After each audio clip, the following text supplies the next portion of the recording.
semua, sekarang kita masuk ke topik pembahasan prinsip terakhir nih, abundance over scarcity. Wah, dari judulnya aja udah bikin dahi berkerut gak sih?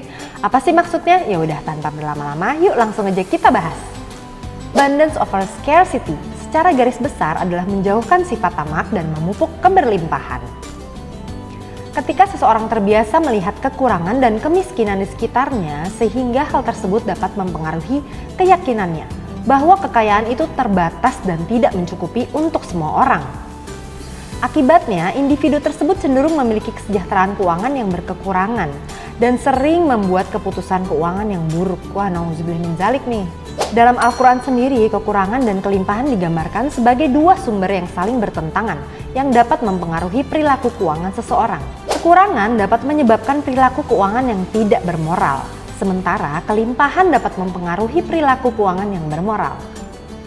Nabi Muhammad SAW menyarankan untuk melakukan perbandingan sosial yang menurun, yaitu membandingkan diri kita dengan mereka yang memiliki kondisi sosial yang tidak berkecukupan, untuk merasa bersyukur atas segala berkah yang telah diberikan oleh Allah.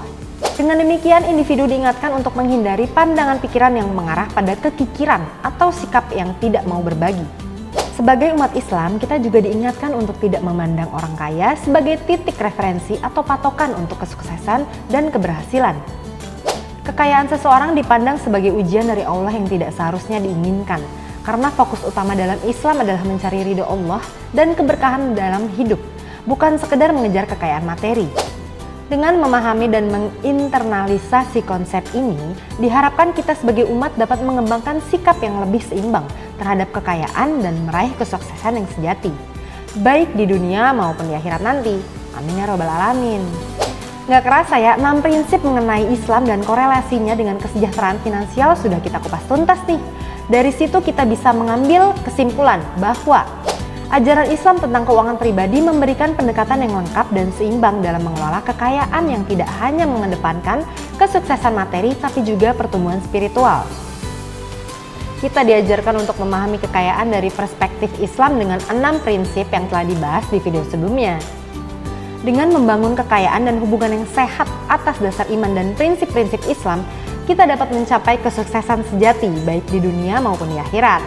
Dan itu, prinsip-prinsip ini juga bisa menjadi panduan berharga bagi siapapun yang mencari pendekatan keuangan pribadi yang lebih holistik dan etis. Tidak hanya relevan bagi umat muslim, tetapi juga dapat memberikan manfaat bagi semua orang yang mencari panduan dalam mengelola keuangan secara bijaksana dan bertanggung jawab. Semoga ke-6 video yang sudah tayang kemarin dapat bermanfaat buat kita semua ya. Sampai jumpa di video selanjutnya. Salam bijak finansial. Yuk usaha lebih bijak finansial.